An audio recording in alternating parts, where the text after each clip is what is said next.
días, Señor. Cada mañana tenemos una nueva oportunidad para comenzar de nuevo, para poner en orden nuestras vidas y conectarnos con nuestro Creador.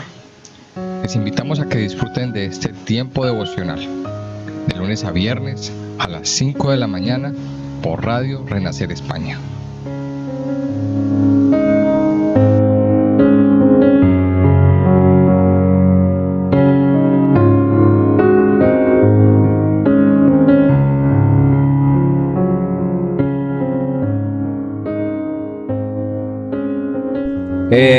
Continuamos con el versículo 3.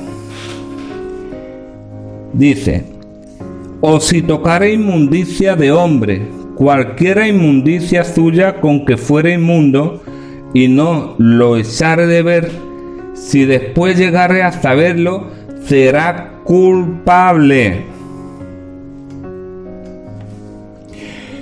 Una promesa dicha sin pensar aún era una promesa delante del Señor y debía de ser observada. Si la promesa no se guardaba, debía de ser expiada por una ofrenda por el pecado. Cuando nos damos cuenta de que hemos quebrantado nuestros votos, debemos de arrepentirnos de estos. Es común que el cristiano realice votos y promesas que no cumplen. Y cuando se tiene en cuenta eso, debe de haber arrepentimiento en la sangre expiatoria, la cual nos cubre para traer el perdón. En este caso es similar al del animal impuro. Sin embargo, Dios hace una distinción entre el hombre y el animal.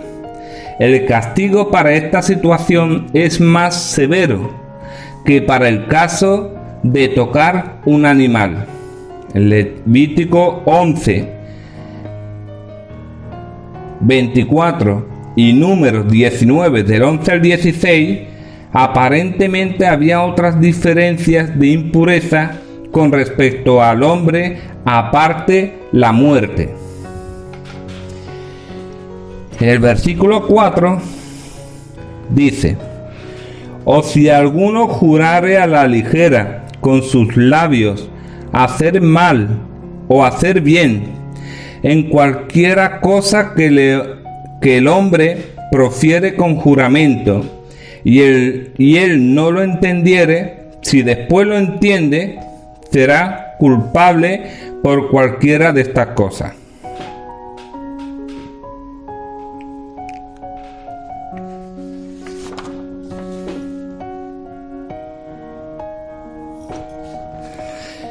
El hablar con negligencia o irreflexivamente está implicado en este ejemplo. A veces prometer hacer algo y no cumplimos esa promesa, como por ejemplo servir a Dios. Recordemos el caso de Simón Pedro, que valientemente había declarado en público su fidelidad a Cristo, y cuando se vio acosado negó conocerle. Sin embargo, años más tarde moriría defendiendo su fe en él. Algunas veces oigo a personas hacer promesas precipitadas,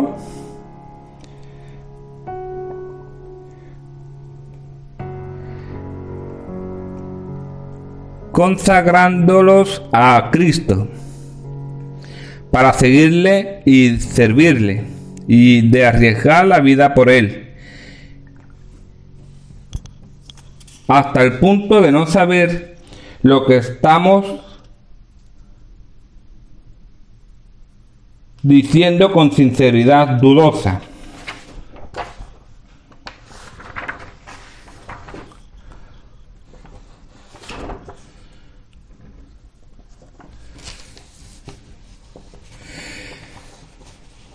También creo que utilizamos un lenguaje descuidado o presuntuoso cuando intentamos pedirle a Dios una respuesta a nuestras oraciones.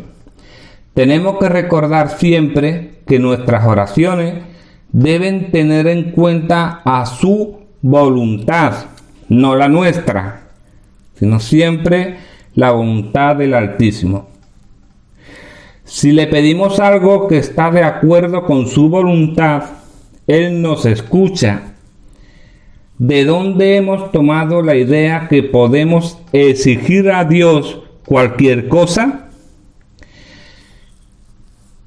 El versículo 4, será culpable de cualquiera de estas cosas, se refiere a las 4 cosas que se han enumerado, pero podría haberse sido muchas más.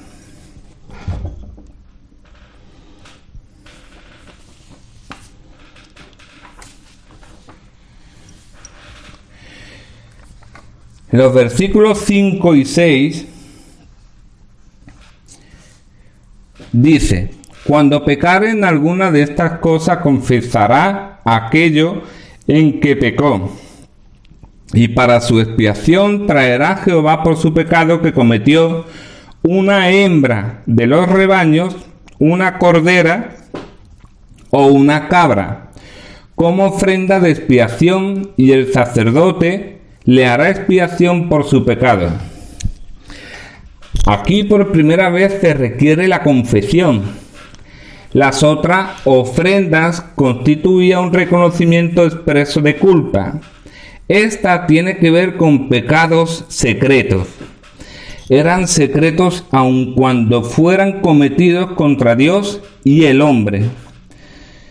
Hemos ya mencionado el caso de Acán en Josué 7, cuando se apropió de una barra de oro y de un manto babilónico. Aquella transgresión tuvo que ser tratada públicamente por la naturaleza misma de esa clase de pecado. La imposición de manos de las otras ofrendas era evidentemente una admisión del pecado. En este caso, primero se requería la confesión y después la ofrenda. En las ofrendas de aroma agradable, las ofrendas procedían a cualquier idea de confesión. Aquí sucedía lo contrario. Creo que esto es lo que el Señor pensó de acuerdo con el relato de Mateo 5, capítulo 5, 23 y 24, cuando dijo en el Sermón del Monte lo siguiente: por tanto, si traes tu ofrenda al altar, y allí te acuerdas que tu hermano tiene algo contra ti, deja allí tu ofrenda delante del altar, y anda, reconcíliate primero con tu hermano, y entonces ven y presenta tu ofrenda.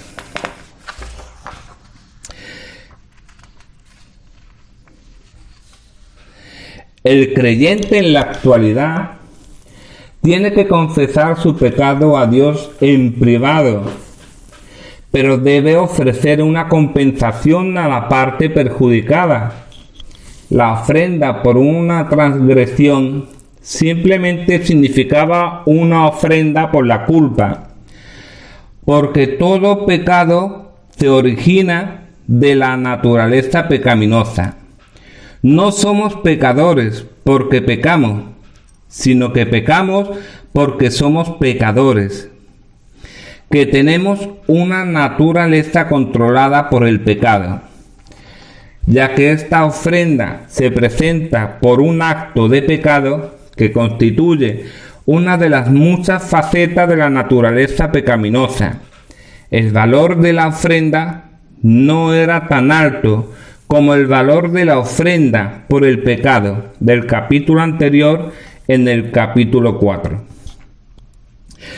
Una de las cosas que me llama la atención en el versículo 6, y que estuve hablando con un hermano de nuestra iglesia, era que siempre que se ha habido un sacrificio, eran animales machos. Sin embargo, aquí se hace referencia a hembras, cabra y ternera, cordera. Esto me hace pensar que dependiendo del pecado, así debería de ser la ofrenda o el sacrificio. Si el pecado era grave, pues se sacrificaría hembras. Daros cuenta de que no es muy habitual el sacrificio de hembras, porque en las familias antiguas su patrimonio era mayormente el ganado y las ovejas, las cabras, y no era habitual el sacrificio de las hembras. Es algo que me llamó la atención, así que pienso yo que debería de ser un pecado grave para sacrificar a las hembras. Bueno, volvemos al versículo 7, donde dice: y si no tuviere lo suficiente para un cordero, traerá a Jehová en expiación por su pecado que cometió 2 tórtolas o 2 palominos, el uno para expiación y el otro para holocausto. El énfasis de la ofrenda por una transgresión no recaía en el carácter o en la posición del que la ofrecía, sino en el sacrificio mismo. Se requerían 2 tórtolas porque era para la ofrenda por el pecado y la otra para el holocausto. La persona y la obra de Cristo estaban representadas en las más pobres y humildes de las ofrendas. Este era el sacrificio presentado por los pobres. Si los pobres presentaban palominos y tórtolas, el rico presentaría cabras, hembras. En este sentido, recordemos que Cristo proclamó buenas noticias para los pobres. Observemos que está definida como una ofrenda por el pecado porque surge de la naturaleza pecaminosa. Continuamos leyendo los versículos 8 y 9. Y dice: y los traerá al sacerdote, el cual ofrecerá primero el que es para expiación y le arrancará de su cuello la cabeza, mas no lo separará por completo. 9. Y rociará de la sangre de la expiación sobre la pared del altar, y lo que sobrare de la sangre lo exprimirá al pie del altar, pues es expiación. La sangre tenía que ser derramada, aunque la cabeza del pájaro no era separada del cuerpo.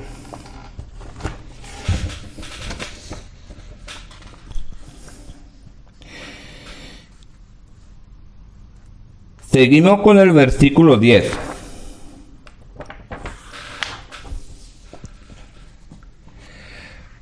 Y dice: y del otro hará holocausto conforme al rito. Así es, sacerdote hará expiación por el pecado de aquel que lo cometió y será perdonado. Vemos que el pecador tenía un perdón total, incluso por medio de esta pequeña ave. Todo ello señala directamente a Cristo como el único sacrificio. Versículo 11 añade algunas aclaraciones. Mas si no tuviere lo suficiente para 2 tórtolas o 2 palominos, esto ya sería para personas muy pobres. El que pecó traerá como ofrenda la 10ª parte de un efa de flor de harina para expiación. No pondrá sobre ella aceite, ni sobre ella pondrá incienso, porque es expiación. Los pobres que se encontraban en la máxima situación de indigencia no quedaban excluidos. Si alguien no podía traer un pájaro, podía presentar el equivalente a un trozo de pan, y aun ese sacrificio constituía un sustituto para él. Seguimos con los versículos 12 y 13. 12. La traerá pues el sacerdote, y el sacerdote tomará de ella su puño lleno, para memoria de él, y le hará arder en el altar sobre las ofrendas encendidas a Jehová. Es expiación. 13. Y hará el sacerdote expiación por él, en cuanto al pecado que cometió en alguna de estas cosas, y será perdonado. Y el sobrante será del sacerdote como la ofrenda de la vianda.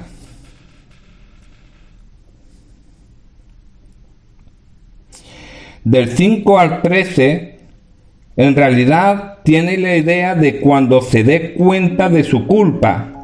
Aunque la persona es culpable de pecado en el momento que lo comete, él no tiene idea de que debe corregirlo hasta que se da cuenta de su pecado. Donde dice confesará, esto era una importante parte de la ofrenda por el pecado. El confesar significa que uno está de acuerdo con Dios de que el pecado estaba mal. La confesión del pecado es aún un principio importante para limpiar el pecado que estorba nuestro compañerismo con Dios.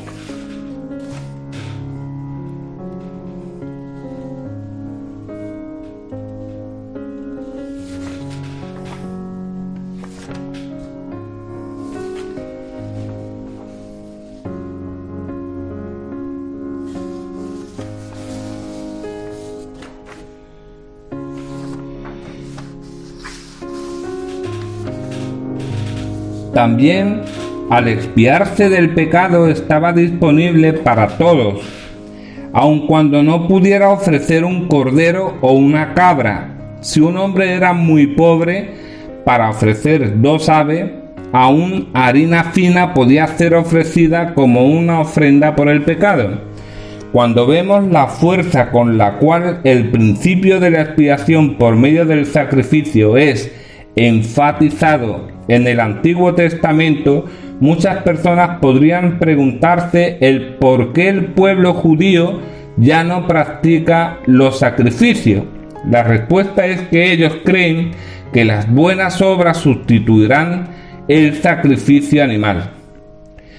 En efecto, cuando el segundo templo cayó, los rabinos, al negarse un altar en Jerusalén, llegaron a la conclusión de que dádivas y oraciones eran tan aceptables como el sacrificio de animales. Pasamos ahora a considerar los actos no específicos de pecados cometidos en ignorancia. Leemos los versículos del 14 al 16. Este sería el procedimiento para la ofrenda expiatoria. 14. Versículo 14. Habló más Jehová a Moisés diciendo: Cuando alguna persona cometiere falta y pecare por yerro en las cosas santas de Jehová, traerá por su culpa a Jehová un carnero sin defecto de los rebaños, conforme a tu estimación, en siclos de plata, del ciclo del santuario, en ofrenda por el pecado. 16. Y pagará lo que hubiere defraudado de las cosas santas, y añadirá a ello la quinta parte, y lo dará al sacerdote, y el sacerdote hará expiación por él con el carnero del sacrificio por el pecado, y será perdonado. Estas ofrendas, por la transgresión enfatizada el hecho que se había producido una invasión sobre los derechos de Dios y del ser humano, el daño causado a otros era la característica que requería llevar a cabo una compensación. Debía ofrecerse la compensación principal más una quinta parte.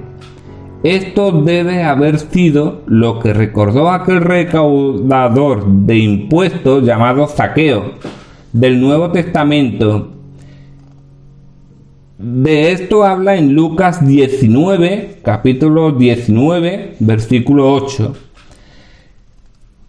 que dice que le dijo al Señor que daría la mitad de sus bienes a los pobres, y que si en algo había defraudado a alguien por medio de una acusación falsa, le devolviera una cantidad 4 veces mayor. El concepto del mal principal cometido por ignorancia parece haberse aplicado al asunto de robar a Dios en relación con los diezmos y ofrendas. Encontramos esa acusación en Malaquías, capítulo 3, del 8 al 9, cuando Dios dijo: ¿robará el hombre a Dios? Pues vosotros me habéis robado. Y dijisteis: ¿en qué te hemos robado? En vuestros diezmos y ofrendas. Malditos sois con maldición, porque vosotros, la nación toda, me habéis robado. Pero el Señor les prometió que si ellos traían sus diezmos, les enviaría bendiciones y prosperidad en gran abundancia. En el libro de Eclesiastés, capítulo 5, versículo 5, advirtió lo siguiente: mejor es que no prometas y no que prometas y no cumplas. Para este tipo de negligencia, esta transgresión contra Dios, la ofrenda debía ser valiosa. Tenía que ser un carnero. Esto nos señala a Cristo en su valor y hermosura. Y nos recuerda la cita de San Pedro en su primera carta, capítulo 1, versículo 19. Sino con la sangre preciosa de Cristo como cordero, sin mancha y sin contaminación. Al recordarnos que somos redimidos por la sangre preciosa como de un cordero sin tacha y sin mancha, la sangre de Cristo. Así fue que en los tiempos del Antiguo Testamento, por medio de esta ofrenda, había perdón para el pecador que había cometido una transgresión en ignorancia.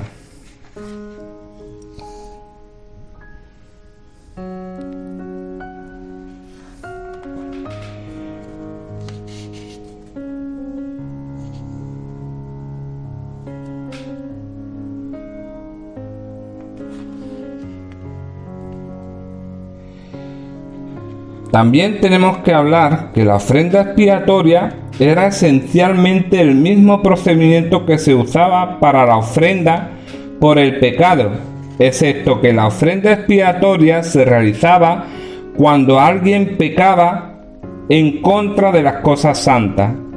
Esto habla de algún tipo de profanación del tabernáculo o de sus utensilios asociados. Cuando las cosas santas eran profanadas, de alguna manera, el realizar una simple ofrenda por el pecado no era suficiente. También era requerida una sustitución pagando lo que se perdía, además de un 20% extra.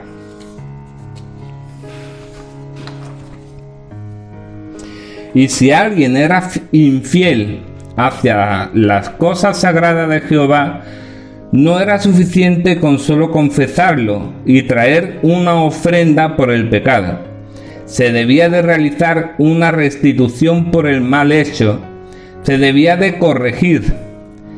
Había algo que se le debía a Dios, la cual no era pagada durante la rendición de cuentas, y las cosas no estarían bien sino hasta que se devolvieran. Con la ofrenda de expiación el sacerdote tenía permitido el quedarse con la piel del becerro que era sacrificado. Y por último, hablamos ya de los versículos del 17 al 19. Versículo 17.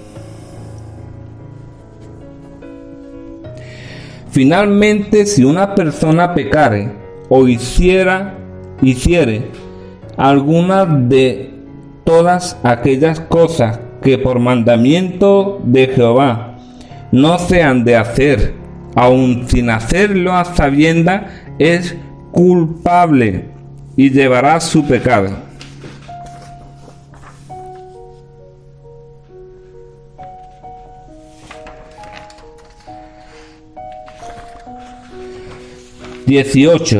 Traerá pues al sacerdote para expiación, según tú lo estimes, un carnero sin defecto de los rebaños, y el sacerdote le hará expiación por el yerro que cometió por ignorancia, y será perdonado. Es infracción y ciertamente delinquió contra Jehová. Esto aparentemente se refiere a quebrantar cualquiera de los mandamientos de Dios en ignorancia. La ignorancia de la ley no constituía una excusa. Esto también es cierto en cuanto a la ley civil, y a pesar de la falta de conocimiento del mandamiento, el ofensor era culpable y era considerado responsable. Aquí también, nuevamente, el carnero era el único animal indicado para este sacrificio.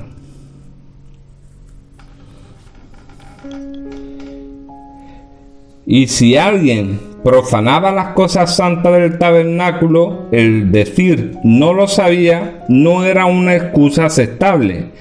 Aún debía de realizar un sacrificio para expiar su pecado. La ignorancia puede ser pecado, no es una excusa, a menudo es un pecado que se debe ser expiado.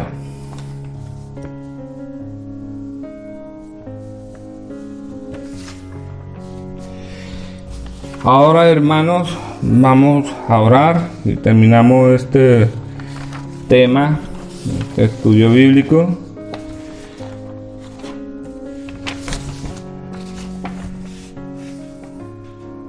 Te doy gracias, amado Dios, por la gracia que has derramado sobre todos nosotros, que somos pecadores y que constantemente estamos entristeciendo a tu Espíritu por nuestros pecados. Merecemos el castigo divino por nuestras maldades, pero tu gracia ha dejado caer sobre nuestras vidas y con la sangre de tu Hijo amado nos limpiaste de toda mancha. Inmerecidamente, lo único que nos pide es que tengamos fe, que creamos en la única persona que nos conduce a la vida, nuestro Señor Jesús.